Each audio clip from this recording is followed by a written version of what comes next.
Hi, pproteus again, back for another all will be one draft.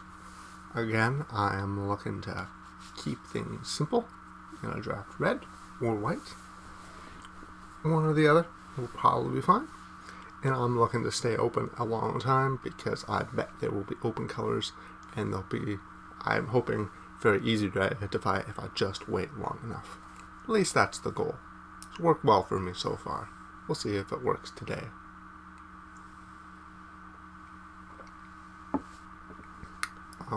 Red in this format I think is really head and shoulders above the other colors. I think maybe the top 9 commons or so, the top 5 of them are red.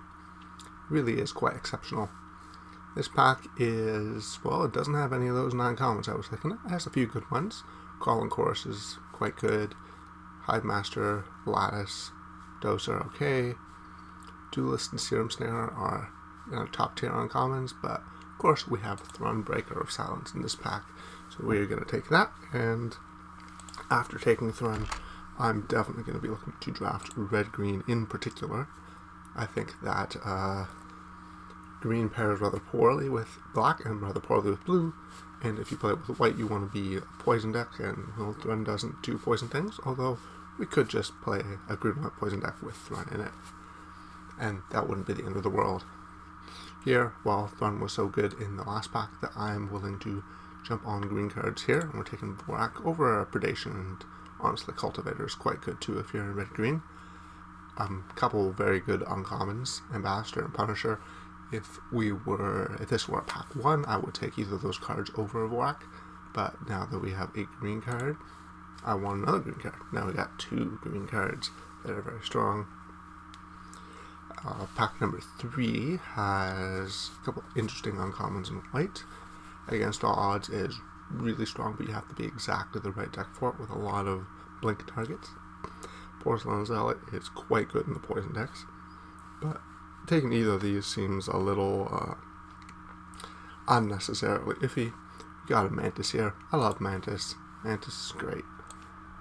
You just get to want to curve out. Mantis is basically 4 mana, 5/4 vigilance. Hard to go wrong with that. I'm going to jump on it, and in the back of my mind, I remember I passed a white card, so we'll have to remember that. Next pack here is this is a little bit interesting because I'm gonna have to make a choice here because there aren't any green cards I really want. Titanic Growth, don't usually play Titanic Growth, though it certainly is playable. The probably best 2 cards in this pack are blue, but green-blue, not color combination I like to be in. I don't want to abandon green, so I'm going to lean away from these blue cards. I think I'm going to take this rare land. I think this rare land is acceptable, at least in red-green, and I think red-green is the most likely color pair for me to end up in, as I've already said. I put kind of a similar analysis on this pack, where again I'm passing 2 really good blue cards, but I really just don't want to take the blue cards because I am allergic to drafting blue-green.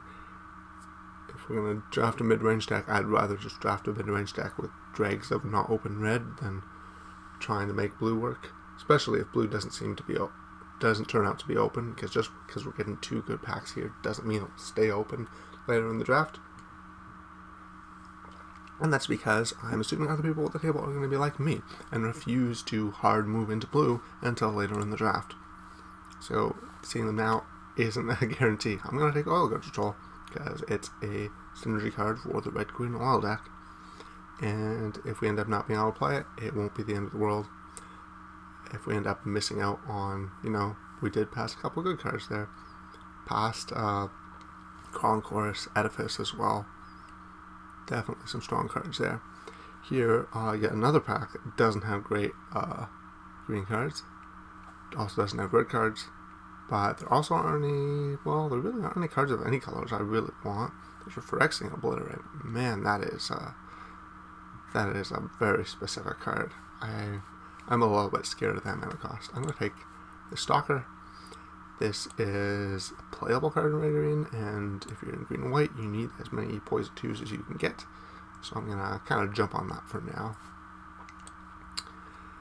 Pick 7. We're getting towards the latter half of the pack, and I see exactly one card in this pack that jumps out to me as perhaps signaling an open color, which is Blight Belly Rat. I think this is the best black common creature, and so given this, I am kind of inclined to take it at this point as a signal. These 2 blue cards are playable, but not really signals. They're not really cards I really want in my deck. That's a 4-mana threaten. It's not good. We don't have to play black, but this is a good sign. Seeing that rat, it's a good sign for playing black. I said I didn't really like playing black green, but seeing a pack like that with a good black card and no good cards of any other color, that's a good reason to be in black. This pack is kind of continuing the black signal. These are both quite good cards. Looking at those, also a good blue card again. Maybe it should be in blue, I don't know. But I see a good green card, and I like hedging, so I'm going to take the green card and hedge. And then there's so this was the pack that we opened with the Threat in it, and I see exactly one card in this that I would like to have in my deck, which is a Crawling Chorus. Sorry, Magnetic Sprinter, not a huge fan of that card. I'm going to take Crawling Chorus, and maybe we'll be in white instead. Either way, probably we're going to be in one of these 2 poison decks rather than in red-green. Predation again, sure, I will jump on that. And then here, Incisor Glider, Complete Devotion, both really good white cards. This is making me think that white's open and I should be drafting white-green. Going to need more 2-drops though if we're going to want to be wanting to play the Toxic deck. None of those picks were particularly interesting, so didn't go into detail there, but don't worry about it. In this pack, best card in the pack in general. Well, this is it's quite a strong uncommon. Observer is strong, but I hesitate to say that because blue-green's just kind of terrible as a color pair. Full Charge, great common, and there's also a Vorak. So I think I'm just supposed to slam this Vorak. It's a really good mid-range card. It's fine in poison because it proliferates, and honestly, just because it's it's fine because it's a 3-mana Cafu Climber. We're gonna be doing that one. Next pack here. So imagine we're looking at this pack through the lens of the 3 different color pairs we can be in. If we're in, not counting green blue, if we're in red green, Cackler's okay, 2-drops are fine. Ichorplate Golem is often quite good in red green, so this card is a standout for being good there.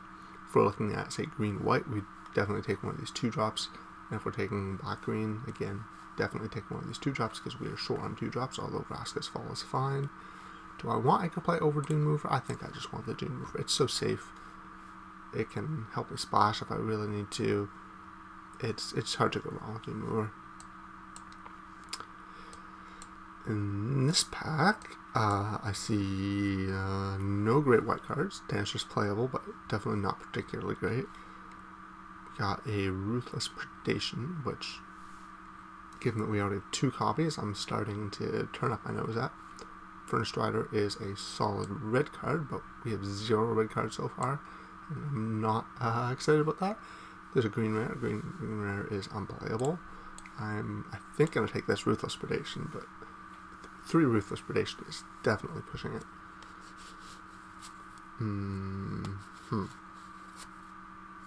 Okay, so this pack has a blue rare. That's fine, but not great. It's got a couple medium to bad blue, green cards.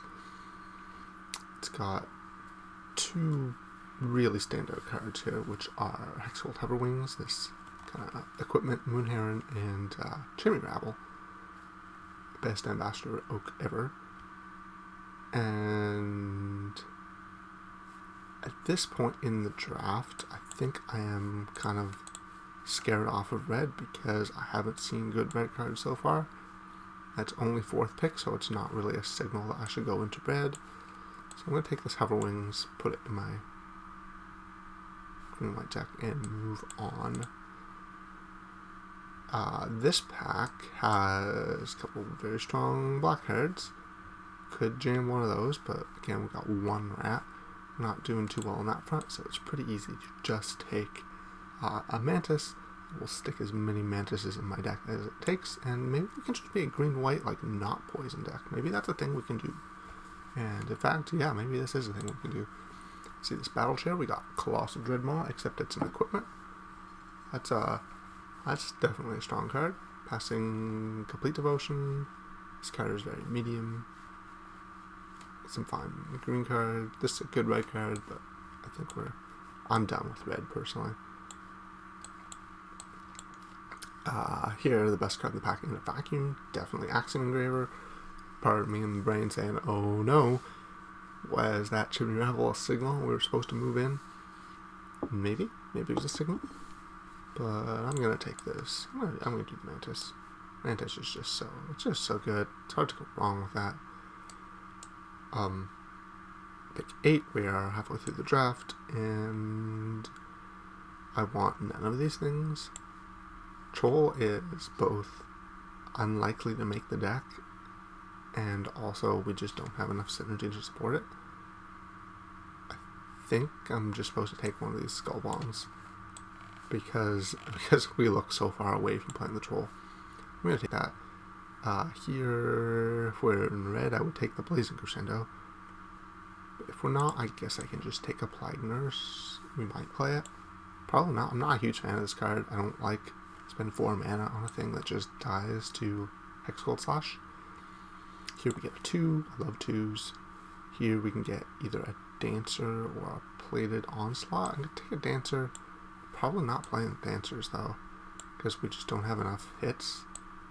I think I'm going to take this green card and probably not play that one either. Here is a very medium combat trick. Here's a land. Oh.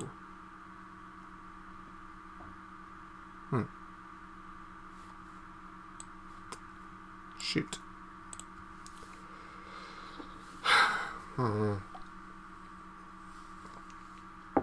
So we've opened Luca. Luca is not busted Planeswalker, but it's kind of just like who was described to me as basically Garruk Wildspeaker. Just pluses to make 2 mana, minuses to make a 3/3. Yep, that's it. That's good. Do I want to take my first red card of the draft to get that? I don't think so. I think I'm ready to move in on green-white. Blighted Ambassador is a premium uncommon, and there's no reason to abandon that for Luca.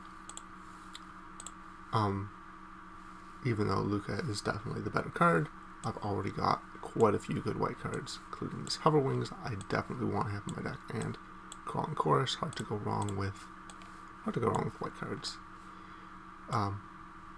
Or 1-drops is what I meant.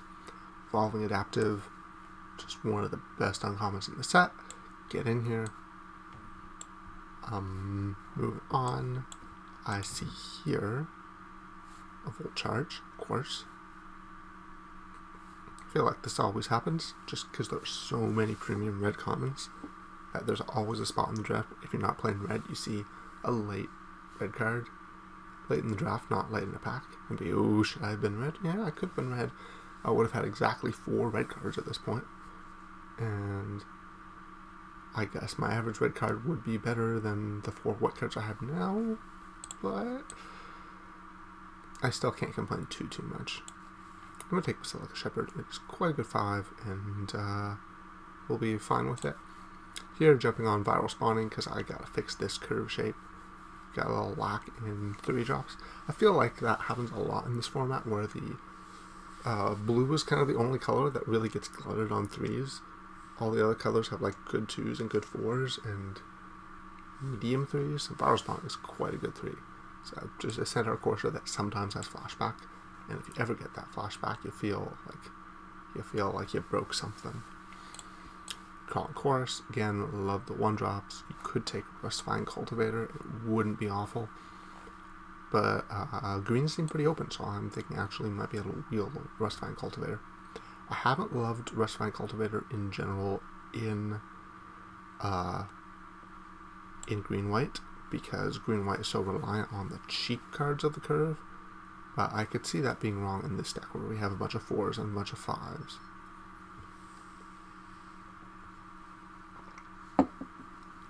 Okay, so this pack, we don't have a long time to decide. The strongest card in the pack is Necrogen Rot Priest. But I don't think we can splash it off with one Dune Mover.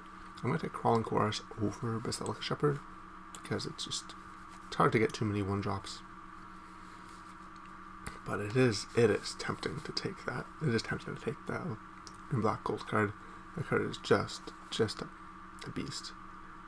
Just a beast. So I don't think we're ever going to play a second Sinew Dancer. We might play a Maze's Mantle. I think I can take Tyrannax Atrocity. Maybe I should have taken Maze's Mantle. I'm not sure. Okay, I definitely wish I had taken Maze's Mantle now. One of those atrocities is plenty. We don't have any combat tricks. Or we got this one Resistance Reunited.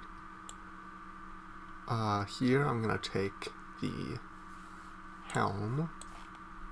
Kind of fill in the curve here. Okay, we already have 100 Maze, which we're going to play. I guess I will take another one of these atrocities. We can... Ooh, Basilisk. Get in here. That'll help fix the curve. Sorry, Plagners, not a fan of you. So, Oil Guard Troll, we need to have permanents with Oil Canners. Are we going to have permanents with Oil Canners? We have Evolving Adaptive, that's 1. We have Bladed Ambassador is 2, but honestly I'm not sure how long Oil is going to last on it. And then 3 Mantises. Is that enough to play Oil Guard Troll? I'm legitimately unsure about that one. That seems kind of borderline. I've never played Oil Guard Troll in green-white before. In fact, this is just looking fairly unique. So what cards... Okay, I'm just going to start by cutting all the cards I'm not completely sure about. We have no removal other than those 3 Ruthless Predation, so even though I don't love Ruthless Predation, those are going to stick for sure.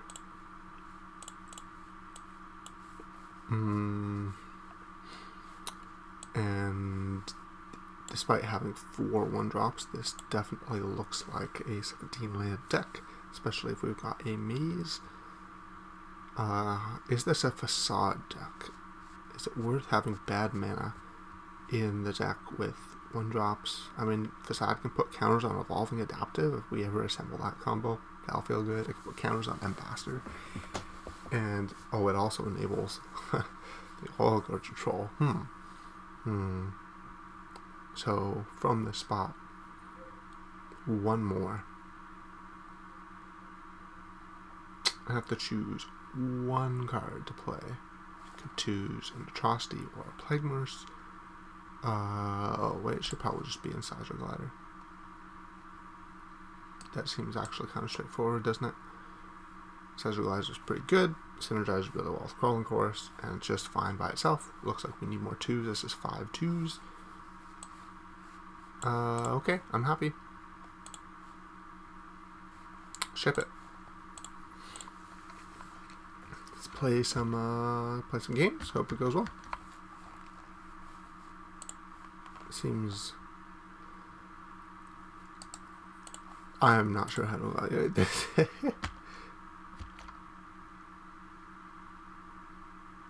I'm not sure at all. I'm used to green-white playing out extremely differently from how this deck looks like it's going to play out. We're going to have to be aware of kind of flooding, because we're not that fast. So if we keep this hand, we're going to have to fetch a forest with this Dune Mover, and then we got 5 lands already. But on the other hand, this hand gets to 1, 2, 3, so I should probably just keep it and hope that the 1, 2, 3 is enough to run the opponent over. That's the idea. Mulligans, but has a 1-drop that blanks Crawling Chorus. Yikes. Okay. This seems nice.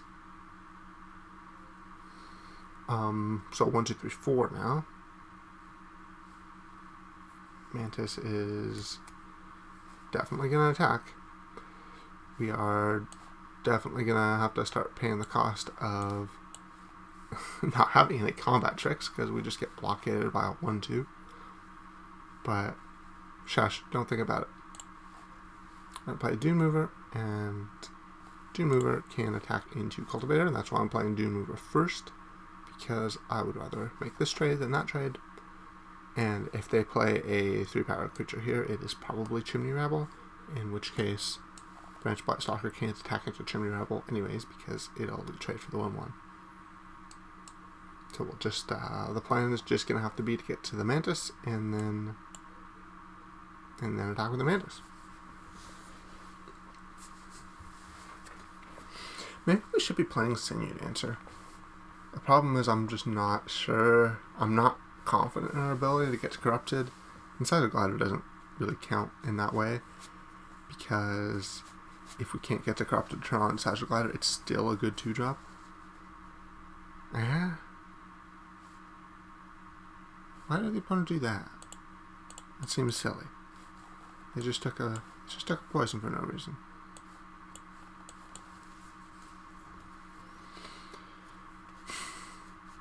They really didn't need to take that.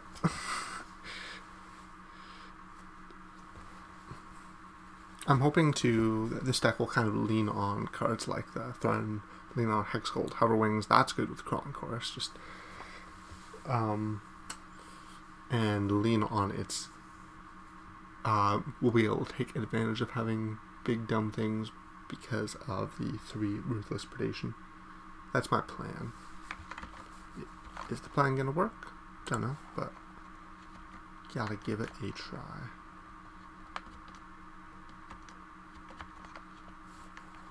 Show me, opponent. Show me what you've got over there.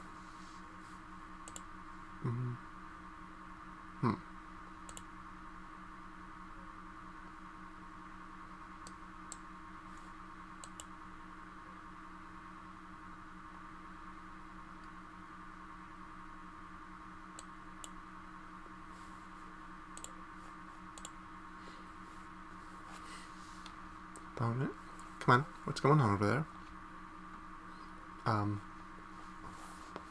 Just kind of running out of analysis to do on this board. We're going to play the Mantis, and opponent just passes. So this is basically a land. So I'm going to attack without fear into it. And if their plan is to Blazing Crescendo, then they're going to be disappointed. If they have Free from Flesh, they can trade the Free from Flesh for the Stalker. But honestly, if they just have any tricks, I'm happy to trade their tricks. And if they don't have tricks, I'm also very happy to trade for this Cultivator, because it is basically a land. I guess Maze's Mantle would be one card that I would be unhappy to see. Oh, Volt Charge. Sure. I think I'm supposed to cast Ruthless Predation? Because it's they're stuck on mana and I'm Stone Raining them. Like they didn't have a play as a 3-drop that was better into a 3/1 than Volt Charge. That's not really a great look for them. Oh yeah. Crunch crunch. Get a Mantis. So we dealt a couple poison damage. Is the poison going to matter? Probably not. Probably not. They're probably going to die to the Mantis. Or maybe they will. Maybe it will. Okay. Drawing spells would definitely help here. I was worried about flooding out with this hand, but kept it because we got to go 1, 2, 3, 4, which we more or less did. Opponent has a Skitterfang. That's another card that can get thankfully hit by Ruthless Predation. I would rather stick Thrun though. we can predation next turn.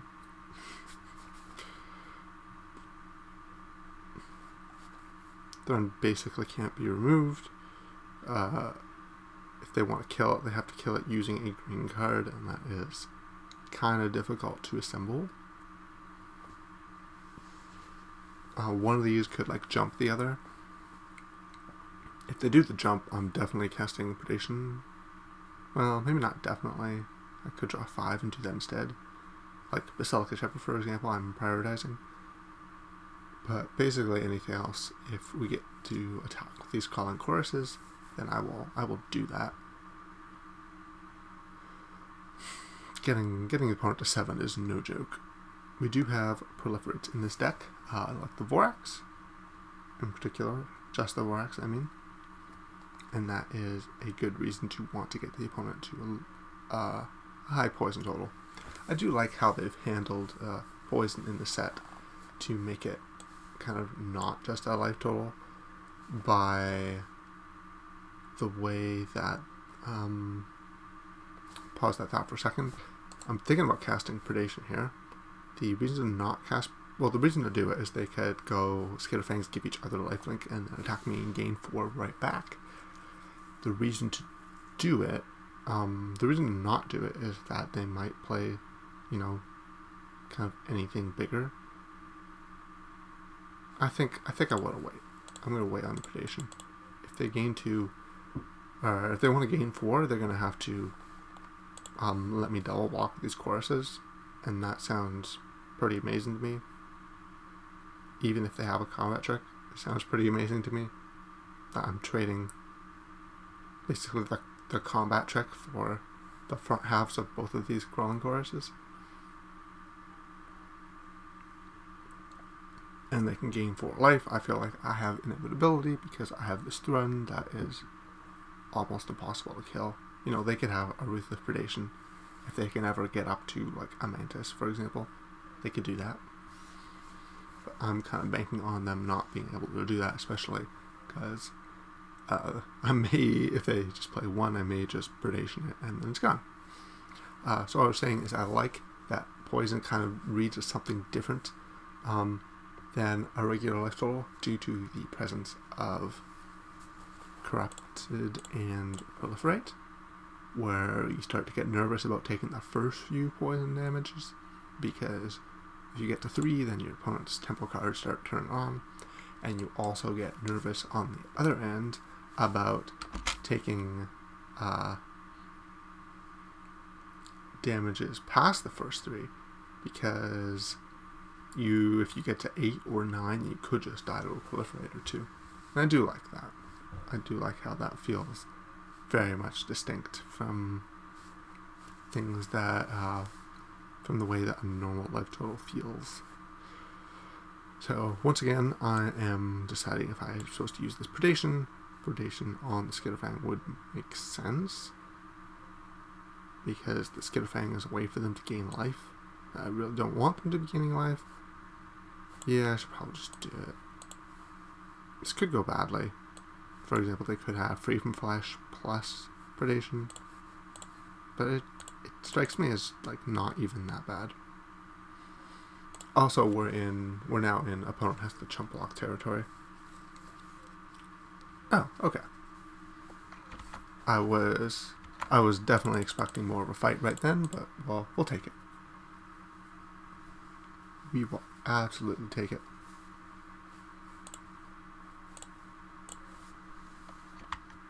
Let's play another match. That worked. That was more or less the plan. Curve out. Opponent puts out a fight, stops the board. We'll play Thrun. Thrun wins the game on its own after we have not died in the beginning of the game. This hand I think is a mulligan. So we've got 2 forests, don't have a 3rd land.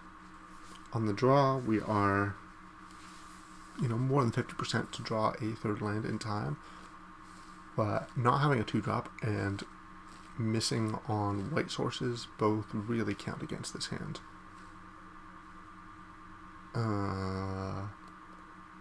That said, this hand could be great. We just have to draw like a white source, and then we get to go glider into viral spawning. Just the presence of a 6-drop and also a double white card means that this hand is fairly close to a mulligan. I mean, I don't really like that heuristic very much, but it kind of feels like here we've got we're so far away from casting either of these cards that mulliganing seems kind of sensible. Okay. Now I'm going to keep this. So we've got here the combo of Facade plus Adaptive. That sounds... I'm excited to play that combo. I haven't done that yet in this format. And the strategy with that combo, I think, is to wait. Adaptive goes best when it is small. So we want to... Hopefully it just doesn't die. If they have like a Whisper here, could be fairly upset. We've drawn a white card and no white mana. Well, we're not going to be blocking that, so I will offer the trade. Okay. Not going to play Facade and use it right here. I guess I could play Facade and use it on blocks. Maybe that's the right thing to do. But, you know, I don't feel too good about my chances. Okay, opponent having played that definitely improves how I feel about my chances.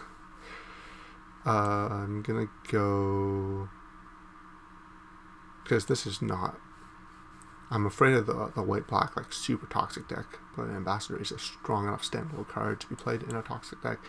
Cutthroat Centurion, definitely not a strong enough standalone card, even though it quite synergizes with Crawling Chorus. Yes, I would in fact really like to draw a plane, so I will be putting up planes on top of my library. Would I like to use this now? I don't think so. I don't think I want to use this now. So if I wait one turn,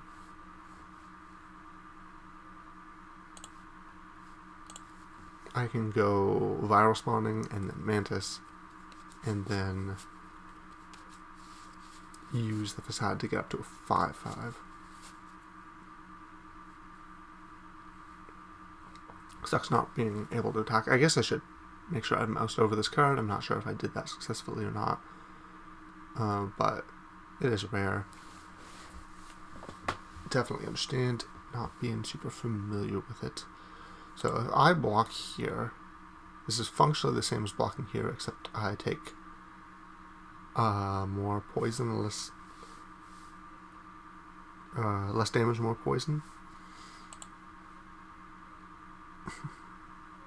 I don't really have a read. If I knew that they...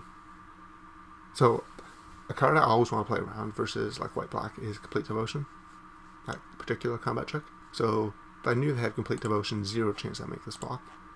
But if I know they don't, then that block is like free, so to speak. I think I would like to... I guess I could block like this. And then if they have Complete Devotion, they lose their Ambassador. Let's do it this way. Let's try this.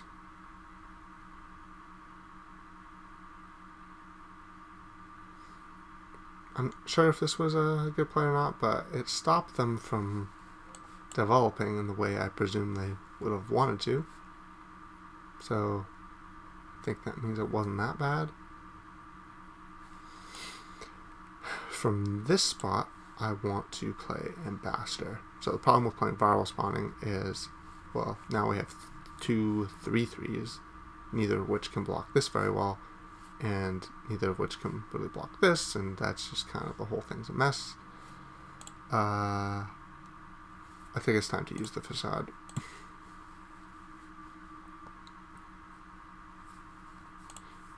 Just trying to get it out of range of a couple of likely things.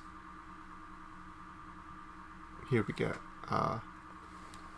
to make some free or free-ish blocks with this Ambassador.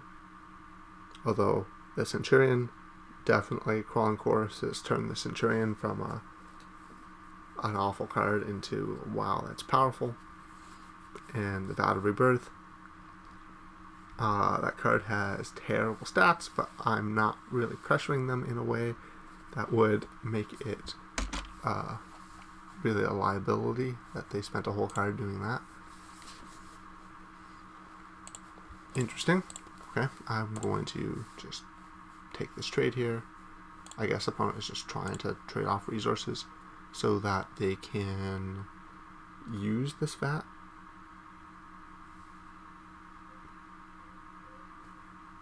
They have to remove 4 oil counters to turn something into the battlefield. Okay, so I think I'm going to use this counter from the facade right now.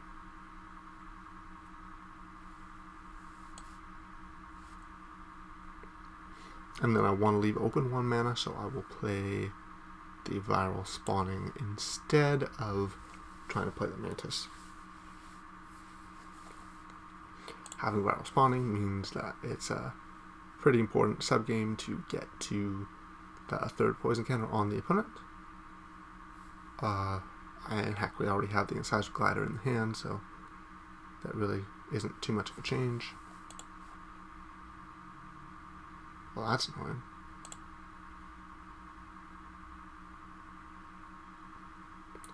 Do I want to take 1 damage? Well, if opponent attacked with the Cutthroat Centurion, I was going to block, and they were going to stack this to save it, so in fact, I do want to just make this trade.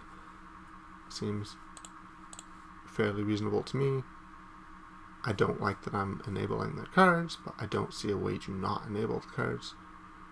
Opponent pause there. I'm thinking of the 1 mana white combat trick that does exist in this format. Scary card. Can I beat that? Probably not. Opponent seems to have spells in their hands still.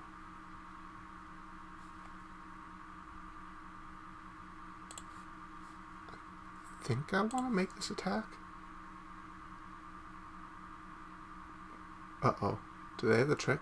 I should not have cast these spells before attacking, because they would presumably respect a trick out of a green-white deck. But by casting my spells in the other order, I get rid of their ability to respect the trick.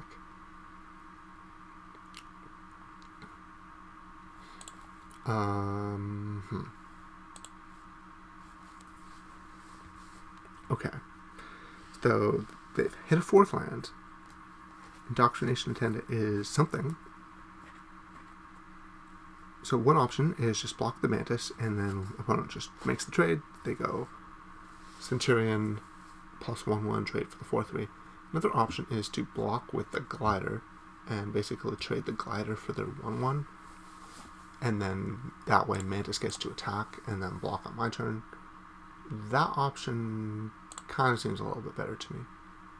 You know, this is not a great trade, but also we're never going to get this opponent corrupted because we don't have any toxic guys left.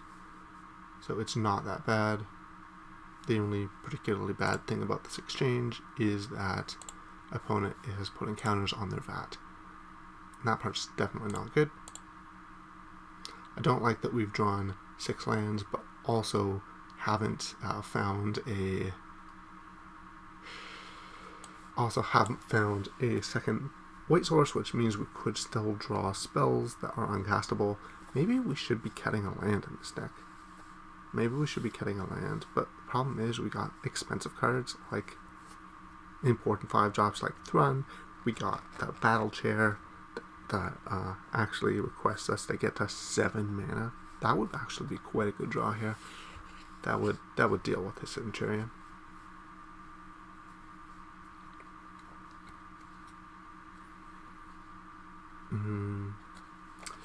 Alright, so let's evaluate this board state for a sec. So what's got a Bladed Ambassador they can buy back. Buying back the Indoctrination Attendant also presumably pretty good.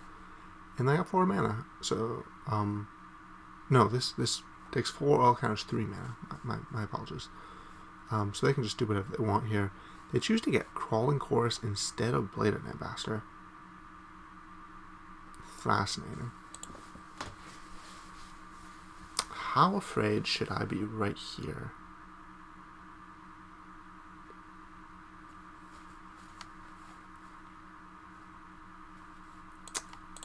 Like, what if I just go trade?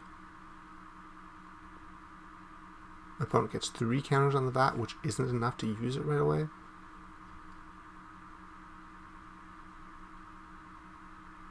if I don't make them use Cutthroat Centurion to sack the Scrawling Chorus, then they can just chump me when I attack. And that puts me in basically a worse situation than if I didn't chump it. So I do want to try to interact with the Centurion.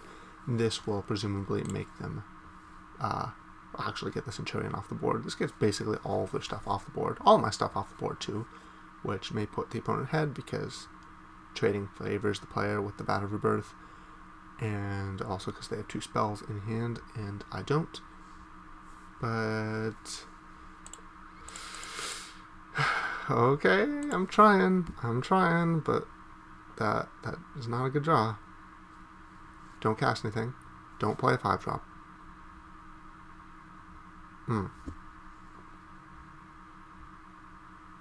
And we're dead. Okay, that wasn't good. That didn't go very well. I'm sad because I lost to Cutthroat Centurion and Bat of Rebirth. I do not like losing to those cards. But, you know, perhaps the opponent for figuring out how to build that deck. I've never seen that before. Nope.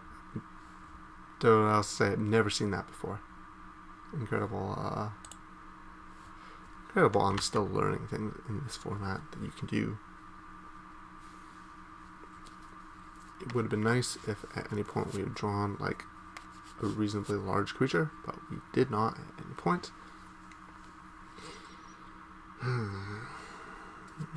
I kind of want to keep this hand because Adaptive is one of the best cards. Have a wing pretty high on the list. 10's got a fail case. And also we're on the draw. But if we just draw planes, this hand has the potential to look incredible. And if we don't, then we're just hitting lands towards the Mantis. If this hand had Basilica Shepherd instead of Hover Wings, definitely would have mulliganed. I do think it was fairly close. Oh no. Oh no, don't do this to me. Don't do this to me.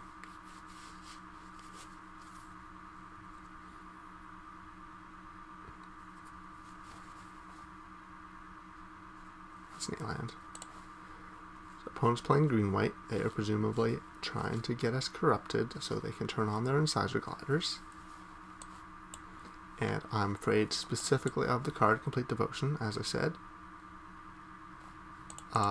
It's looking to me like the opponent doesn't have that, because there wasn't a big pause there, but you can never tell for sure. Incisor Glider is not really a crucial component to the gameplay in here, so I think I will be blocking with it. It's also worth noticing the interaction between Evolving Adaptive and the For Mirrodin mechanic, which is that the thing enters as a 2/2, and that's when Evolving Adaptive performs the check, which means that Exalt Hoverwings does not grow a 2/2 adaptive. At least that's my understanding of the situation. Here we're going to play the Mantis. I'm going to attack with this adaptive. I'm not going to attack with the Incisor Glider, because I think that Incisor Glider forcing a trick out of them for them to get past this, for them to get past for a point of damage, it seems a lot better than trying to force a trick to trade the trick for the Mantis. Much rather have them trade trick for an Incisor Glider. Let me talk about what the opponent's doing now. Span the Spear, not a good card. Kind of bad.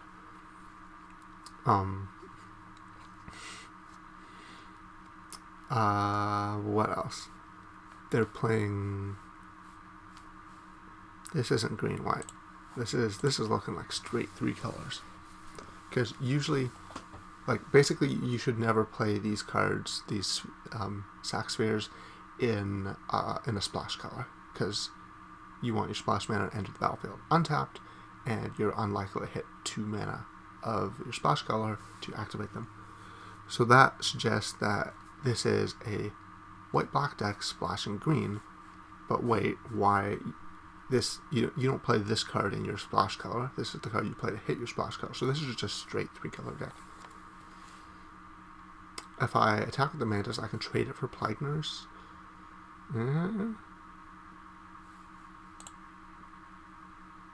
I think I don't want to do that. I don't want to do that because if they have a trick, it's really bad. And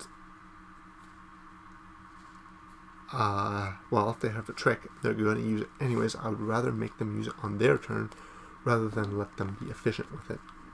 And okay, I guess they're being efficient in a different way by sacking the sphere. I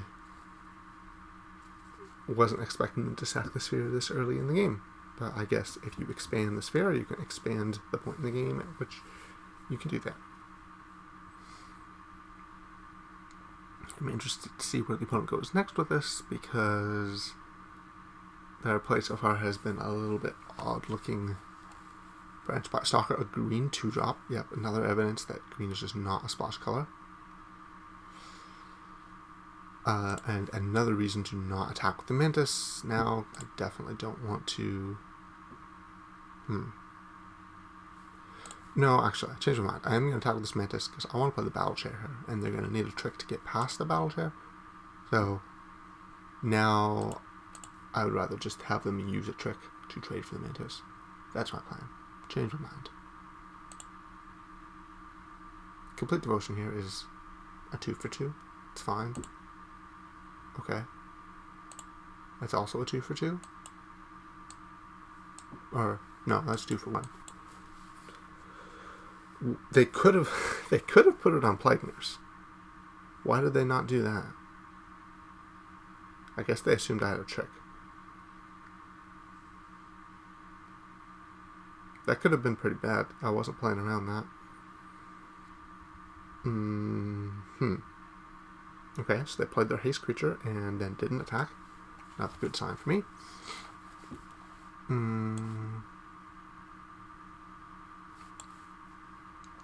This costs 3 to equip, or 4 to cast, 3 to equip, and we have 6 mana. So I'm a little bit short of using that and attaching it right away. I'm going to play the Vorak and see if we hit a land. Yeah, I think I want to take a land here rather than just proliferate. Especially because they have 0 counter still. Hitting a land makes we can play this Mantis. Mantis evolves the evolving adaptive. Alright, bam.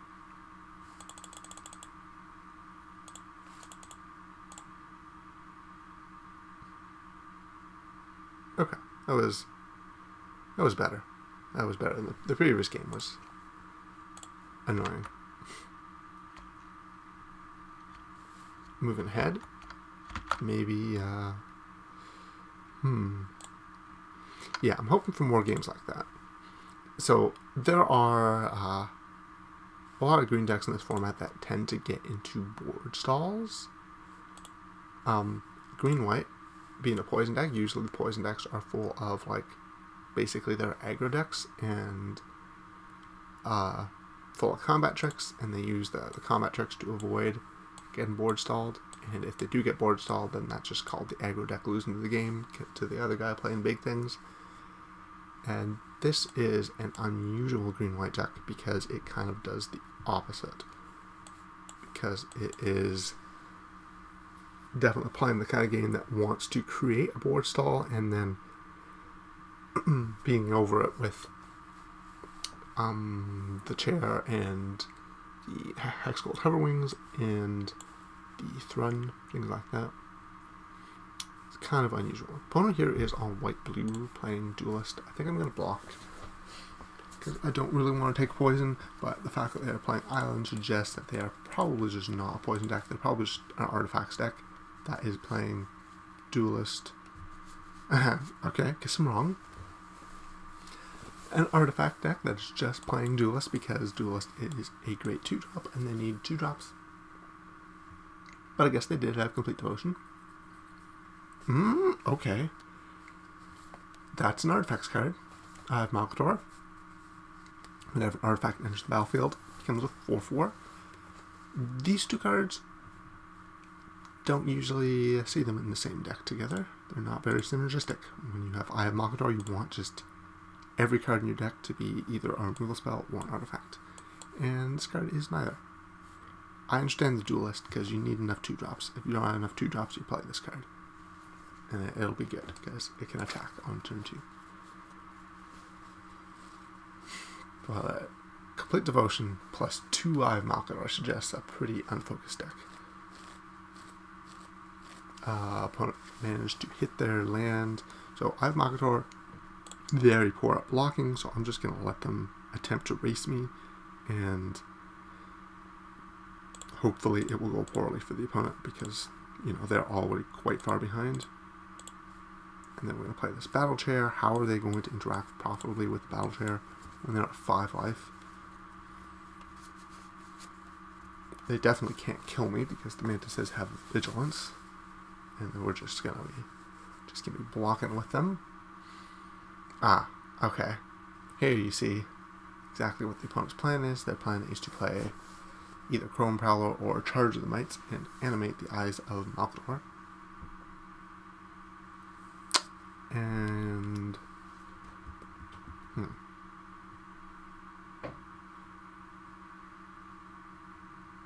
let me think for a minute here. So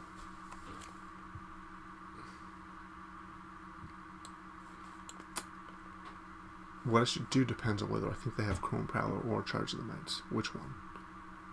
Because if they have just Charge of the Mites, then I'm inclined to like move over his chair, because moving over the chair gives me a trampler big enough to trade for both eyes at the same time.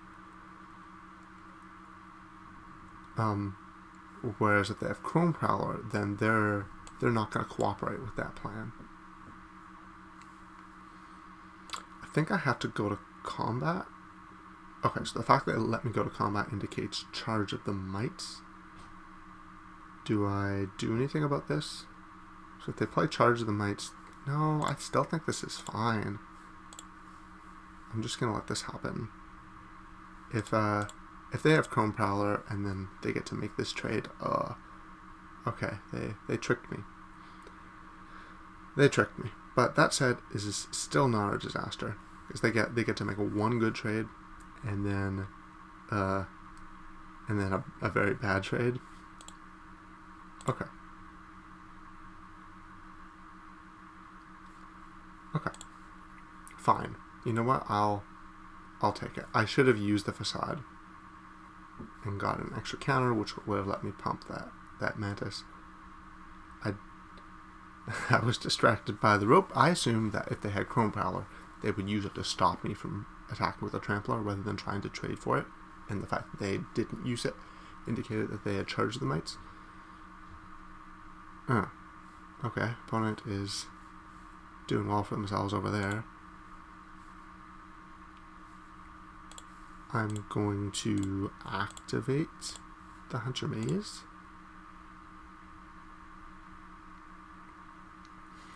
Ooh, Contagious Vorak. Okay, so I know what we're doing here. The Contagious Vorak is going to get to wear this chair. I guess it's free to pick up a land, or I can proliferate this counter, but I don't have anything to do with it. And so the thing that we want to do here is we want to remove this Tapper, because the Tapper is going to add as something interacts profitably with a very large trampler, and nothing else they have will interact profitably with this Battle Chair. The Battle Chair goes on the Vorak, and it is a 7/7, and that's they can't trade for it. It's too big, but they also need to like chump it. But they could have things. They could have Chrome Prowler, for example, tap it down for 1 turn. No, this is looking pretty good for me. They could have Charge of the Mites and trade for it, but again, Crawling Chorus just gonna come down and get to wear the chair. Oh, they do have Charge of the Mites. Look at that. They're also taking some trample damage here. Opponent's at 1. Here's Crawling Chorus. Game? Got him. Sick. I enjoyed that game. That was interesting. I wish I had thought through the Chrome Prowler turn a little bit more, because there was definitely some analysis to be done there. I wish we had a little bit more of ability to poison opponents. We're just a little bit short on the poison 2s. This hand seems solid. We've got 3 lands, well, that's the right number. We get to go into Vorak, got a Hover Wing, and we hit the 1-drop. Awesome. That's awesome. We're gonna do something with this 1-drop. I love having a 1-drop. Opponent, of course, is crushing my dreams by playing a 1-drop that blocks well. Boo. Or a 2 that blocks well. So I can't really... I guess I could, like, bluff attack. They might respect Complete Devotion, because I certainly would, if I were the opponent. Prophetic Prism. I probably said this in the last... against the last opponent, but when I see green-white, I think, you know, it's probably an aggro deck. It's probably not this deck here that I've built. This is a weird one. But, you know, something weird's going on. And opponent's doing something similar with Prophetic Prism. That indicates, well, they're splashing something, presumably. Though, I guess they could just have a bunch of Indoctrination attendants that they want to bounce. Here, my choice is taking Facade to put counters on question mark. I don't know what I want to put a counter on. Or take Forest in case we draw Thrun. And I think I'm gonna go for the Forest. Could definitely get punished.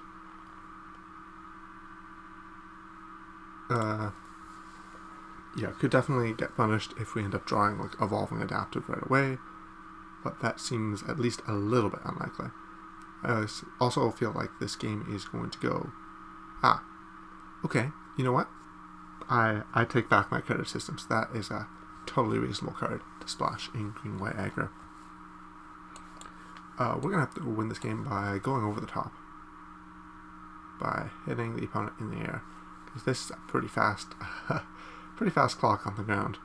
And we are going to not have all that much time. They've assembled a First Strike plus Death Touch combo. That's really obnoxious. They can't attack with the Rot Priest though, because I will just gang block it.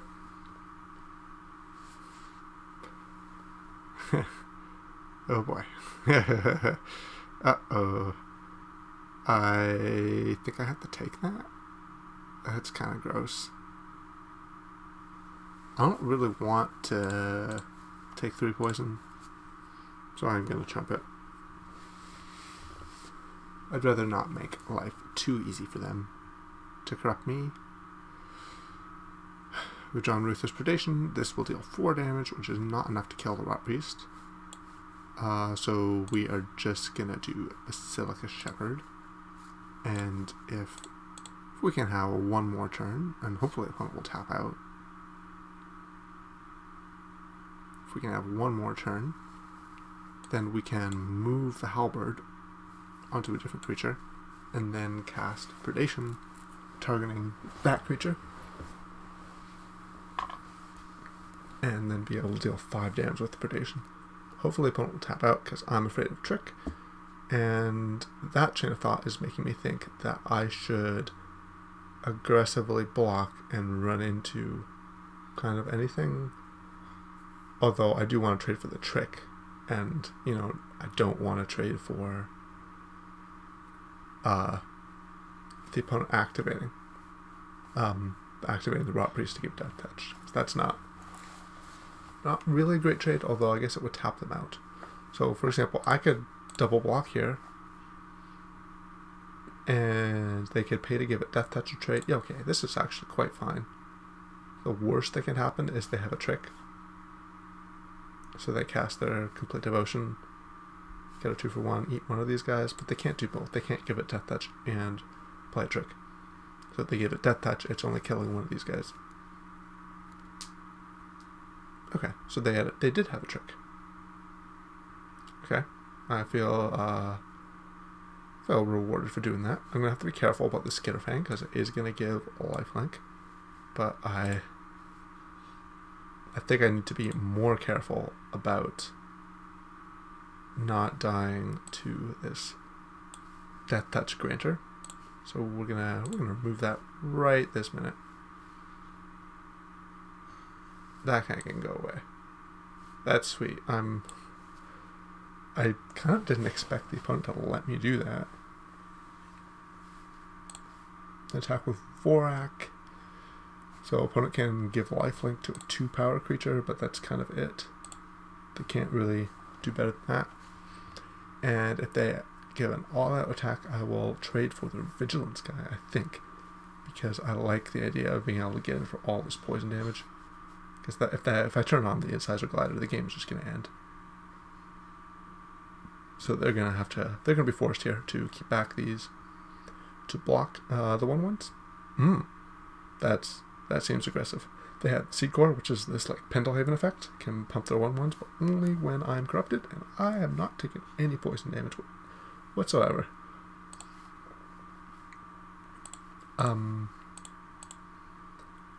I'm going to, in fact, hold these Stalkers because opponent is quite dead on board, and I'm thinking about the card White Sun's Zenith. Is that card beatable? I don't know, but I feel like I'm going to have trouble losing this particular board as is. They're going to have to draw something really good. And if they do draw something really good, having 3 1s on the board aren't really going to help me.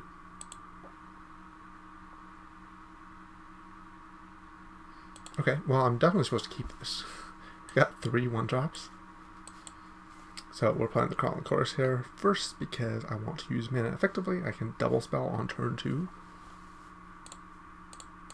You know, no way to ever talk me out of wanting to do that. What is this? Constructed? Opponent's going to have to play a blocker to not get corrupted, and then we're going to cast Ruthless Predation, and they're going to be corrupted anyways. Opponent's name is Bullet Time. They're the ones getting bulleted.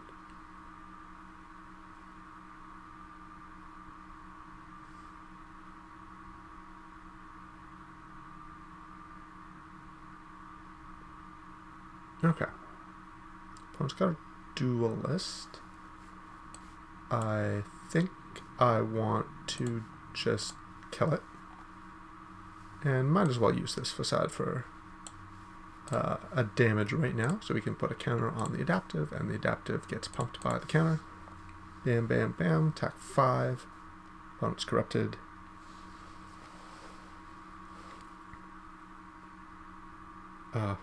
They definitely might be able to stabilize this board pretty easily. Oh, jeez. Okay. That was even better for them than I was expecting. This is just a ridiculous card. Possibly like the best uncommon in the set, although there is an instant speed deal 5 that might give it a run for its money.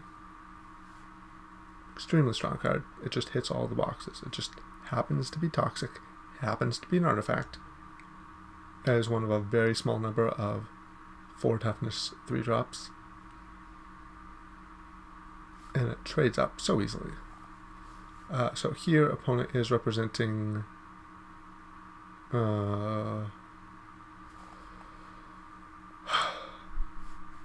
I'm gonna attack here. I don't like that if they just have complete devotion, we're totally wrecked, but they aren't acting. My spidey sense says they don't have it, and I think I'm correct. I think they did not have it. But now plays a mountain. See, I see Duelist and Forest. I'm like, oh, look at that. It's green-white, toxic aggro again, and then it's not. It is not toxic aggro. It is something more complicated than that. They're maybe splashing red. I'm not sure what they would be splashing for, but presumably something. So I can attack with the Mantis, and I'll trade for this guy. And that kind of sucks. But if I don't do that, then they'll just attack anyways. I guess if they attack, I can trade it for, like, multiple small things, so that's probably better. So do mover, don't search. Here we go. So now we got opponent corrupted for once, and now we just need a corrupted payoff. Like every other game it felt, this league, the opponent just totally insulated themselves from taking poison counters, but we had a corrupted payoff. So here, I'll give them some trades. They're gonna have to spend a bunch of mana into that if they want to do better. So I can attack with the Mantis as a 5/4, and they could block with, they could block with both of these guys, and ended up trading it for Vorak, and I don't like that. That's not good enough for me. So I'm just gonna play a dude and pass. And again, I will continue to aggressively block with things that aren't Mantis. Ooh, look at the opponent there being fancy with their Indoctrination Tenant.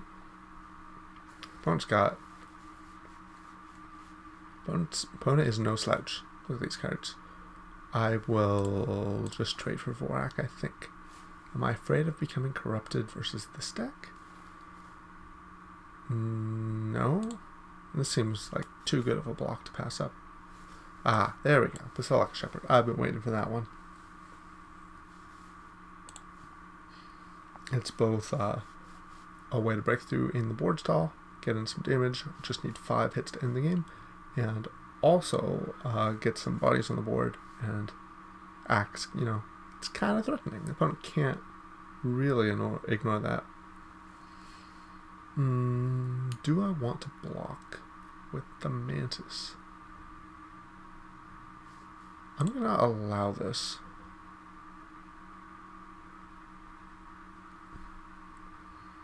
In the hopes that I might draw something better. They're thinking. I wonder what that card is. I'm probably supposed to be able to get a read on it, but I just have no clue. Ooh, there we go. Corrupted payoff time. Incisor Glider is turned on, so if we get to attack with it, it is a glorious anthem. And also, this is just 6 power in the air. That's moved our clock from slow to fast.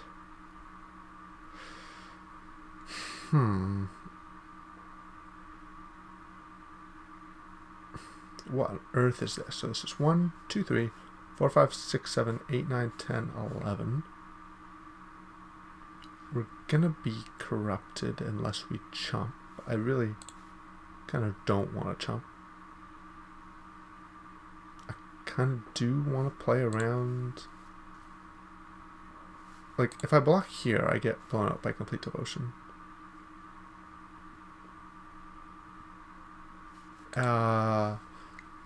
So what I really have to decide here is, am I supposed to be playing around dying to poison or dying to damage?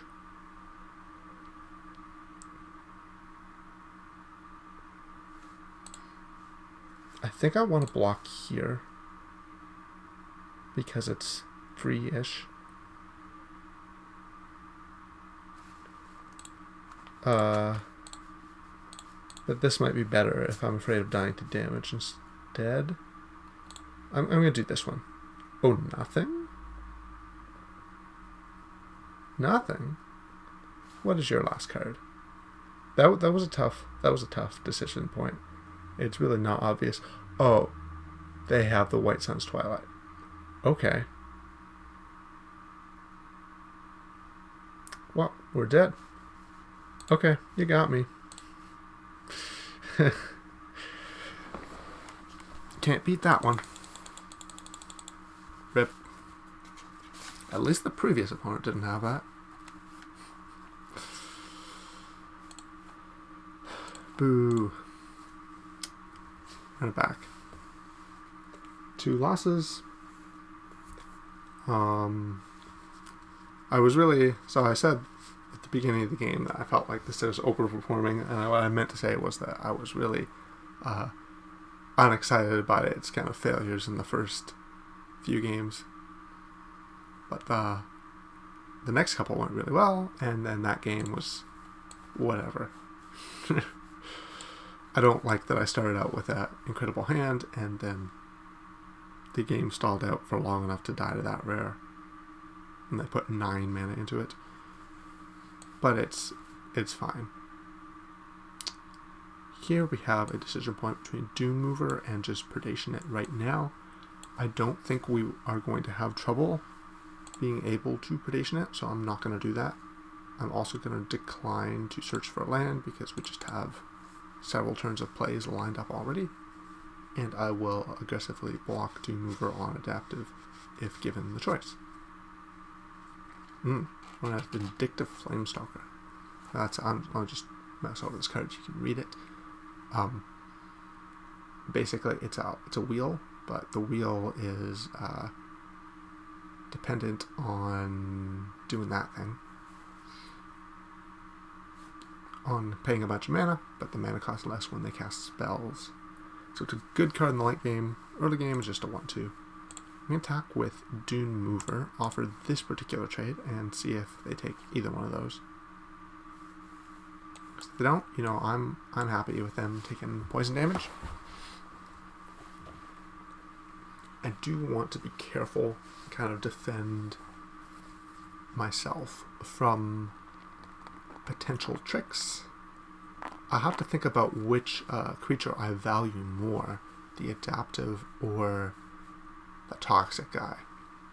I'm kind of tempted to value the toxic guy more, because if I get the opponent corrupted, then I get this flashback guy turned on, and it's going to be difficult to grow the evolving adaptive. Maybe I'll grow one more.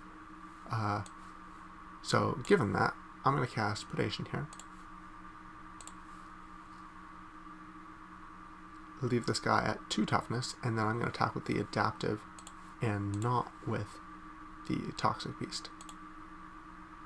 If the opponent wants to trade their toxic beast for the adaptive, I think I will be fine with that.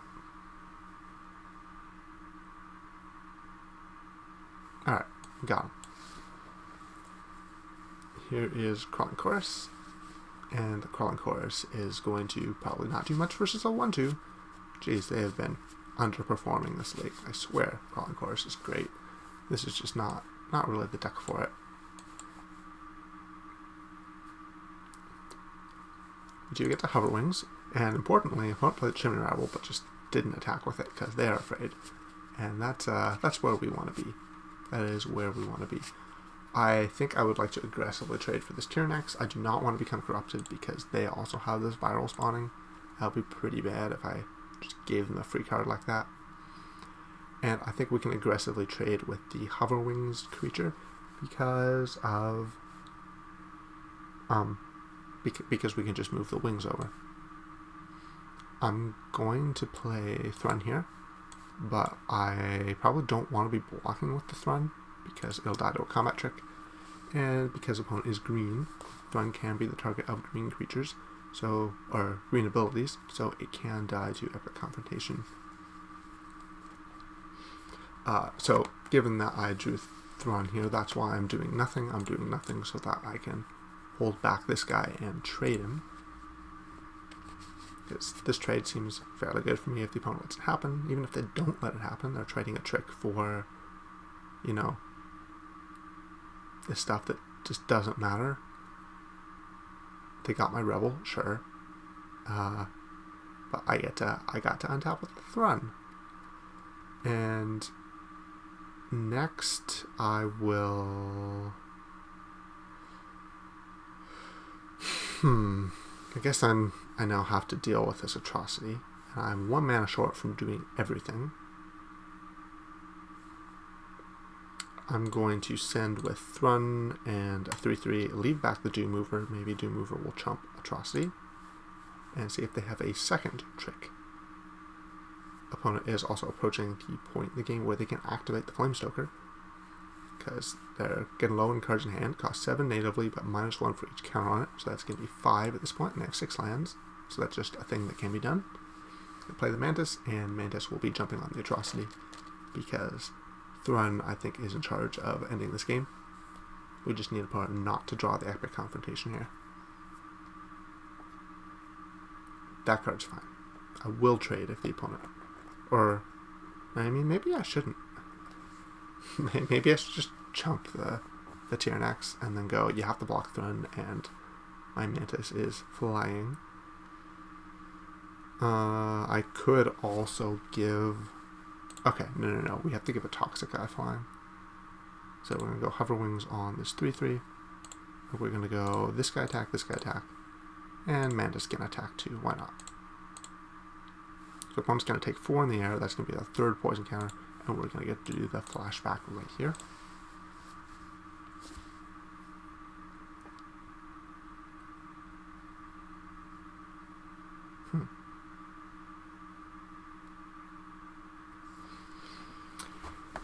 How is the opponent supposed to block here? So they're going to take 4, go to 4, and then the Thrun is 5 power Trampler, and they also have to block the Mantis. So that's a pretty rough state, and I assume the out they're playing to is specifically the Ruthless Predation, Epic Confrontation I'm calling it. Yep, you're going to take some trample damage. So they traded for the Mantis. Okay, I once again stopped there to look to see if opponent was going to cast White Sun Zenith, but no, they do not have white mana. That's not happening. Is this game? Presumably, because, you know, they're at 2 life. And there we go. That took long enough. I don't know why they made me wait for that.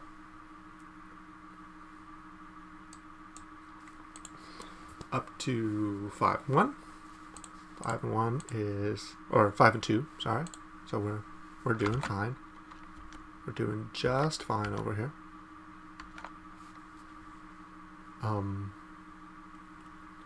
Moral of that story, I think, this Thrun is just good.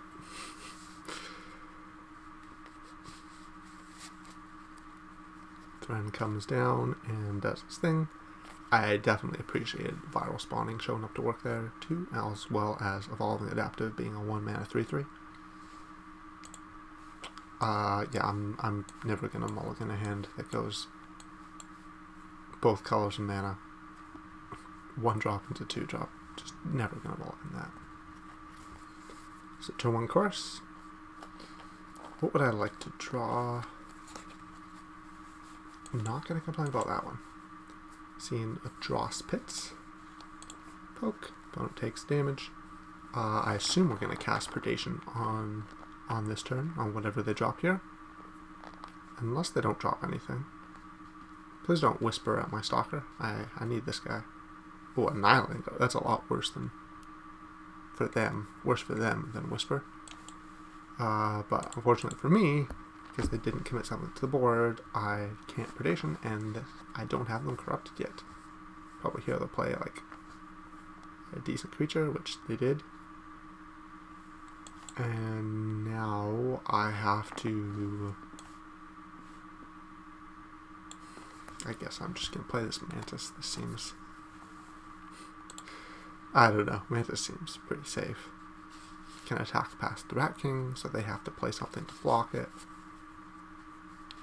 Okay. Mesmerizing Dose, that's fine. They didn't want to attack first. This is just a 3 mana 3/3 toxic, by the way. So I can Predation kill the Rat King, or... They also just don't mind me making them toxic. I don't think I actually want to do that. I think I'm just going to go Hover Wings and then try to trade. Because I think this may be like a game where value matters. And my idea of value is trading my equipmented creature for their regular creature and then moving the equipment. We're in danger of running out of things to do with our mana very quickly. I don't want to cast Predation into that much open mana. That seems a little bit ridiculous. Let's go Vorak. See if you have anything here. There is there's Bring the Ending is the counter spell that I'm most aware of, but it does not hard counter this Vorak.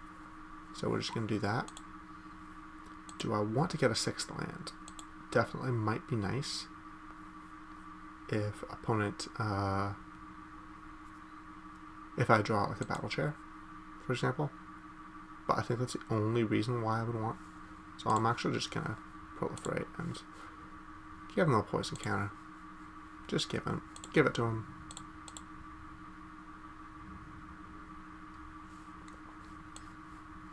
And then move this guy over.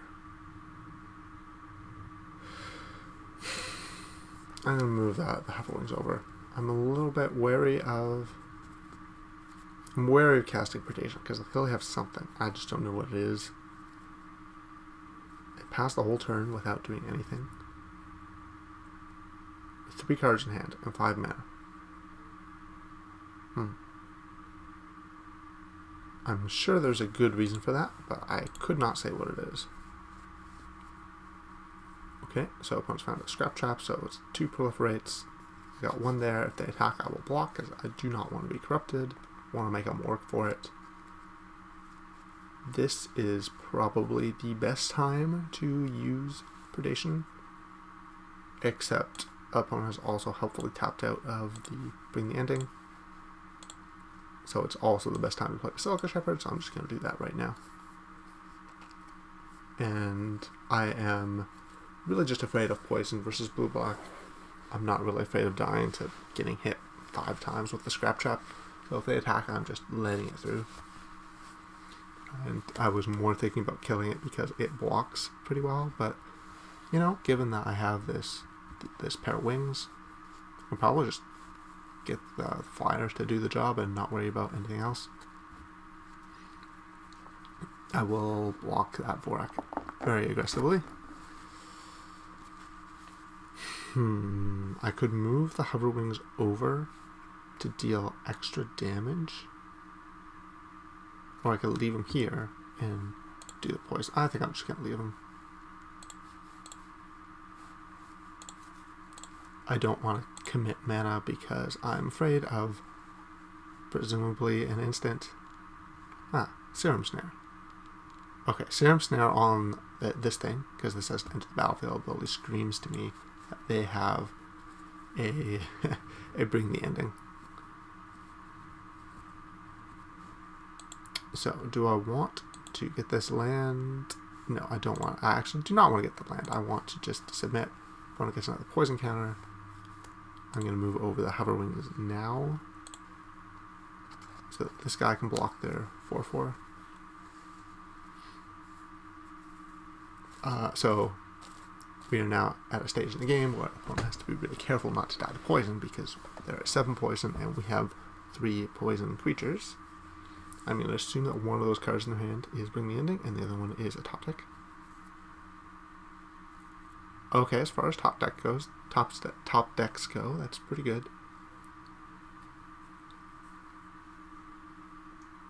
That is pretty good. If I were them, I would probably target one of the tokens. Do I target the damage token or the toxic one? That's unclear.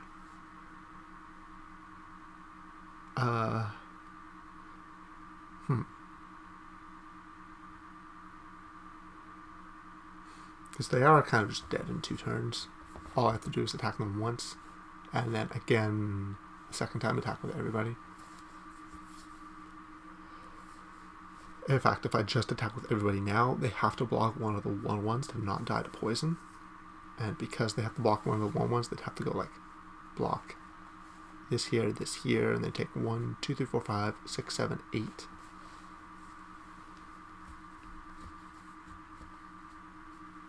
So yeah, they should really use the Skull Bomb here. Don't want to pass. But it is kind of interesting whether or not to use it on a 1/1. I think you're using a Crawling Chorus. What on earth? Why would you bounce this when you can just bounce Might instead? 1, 2, 3, 4, 5, 6, 7, 8, 9, 10, 11. So I want to cast Ruthless Predation. I don't want to get 2 for 1 by Anoint with Affliction. And I have to play around Bring the Ending. So I'm going to Predation. No, hold on. I'm going to cast Crawling Course first, because if I'm killing the Scrap Trap, they're going to proliferate and corrupt me. So I have to play around Bring the Ending by casting my spells first. Maybe it's just a bad idea to do this, and I should just cast my spells and to bring the ending. The problem is I'm so ahead that it just doesn't seem like. I guess you could take the argument both ways. I'm really ahead, so maybe I should just do nothing, just attack with my flying pig. Or maybe it's the other way. It's like, I'm so ahead, so why would I commit my things into their counter spells? It seems unnecessary. Alright. So now I get to choose, do I want to go for poison or do I want to go for damage? Because I could hit for 4 damage here, or I can move over the hover wings. And then, yeah, I think I actually want to go for poison. This loses 2 damage, but in hitting them to 8 poison, if they don't have this, now both of these 2 are lethal threats, which means that they have to let that, which just basically overloads their potential answers and blockers.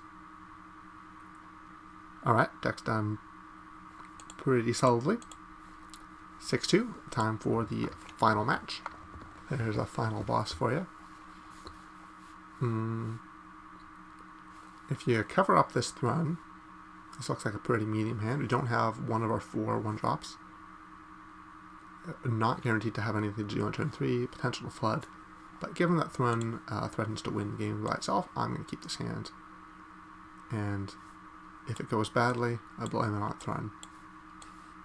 Because the opponent has some strange answer for it, or because they have potentially a faster start. I'm hoping just don't play a 1-drop.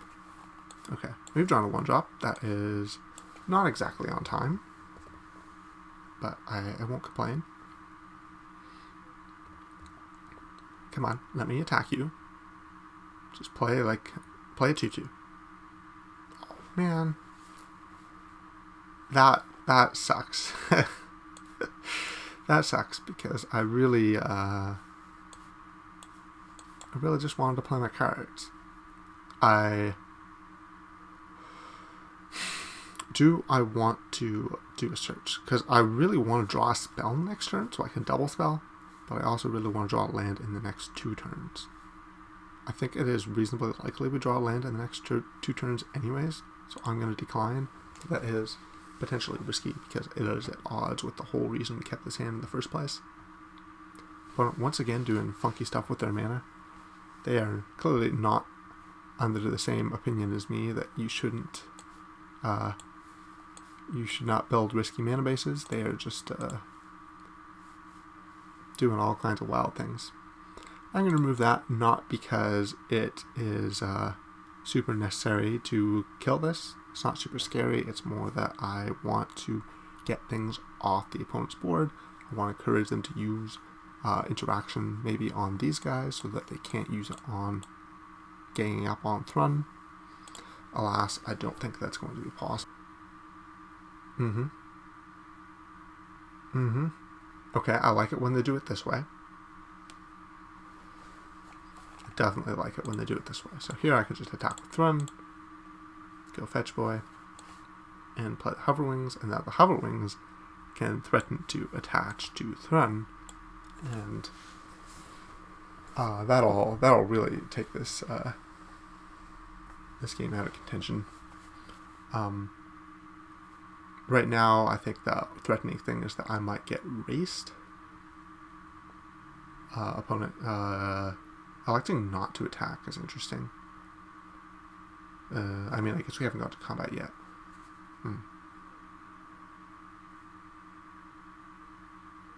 This is interesting attack. So, real quick, this is not lethal. They don't have any mana open. They've already used their land drop.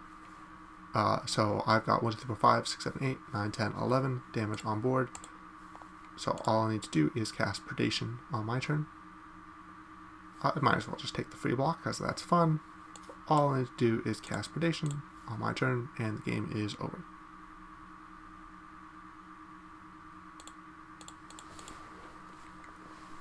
Bam. And that's it. We have trophied. Thrun definitely carried the deck. it was they're very much worth drafting this kind of unusual, not quite toxic deck. Let's just look at the deck list real quick.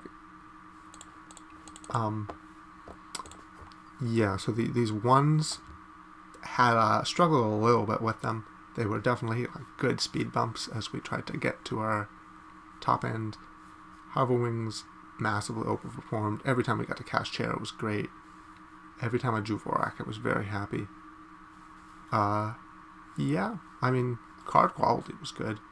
Maybe the deck was not quite how I want games in this color pair to play out, but no complaints about having to put bad cards in my deck.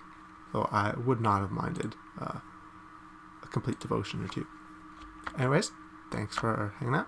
See you next time.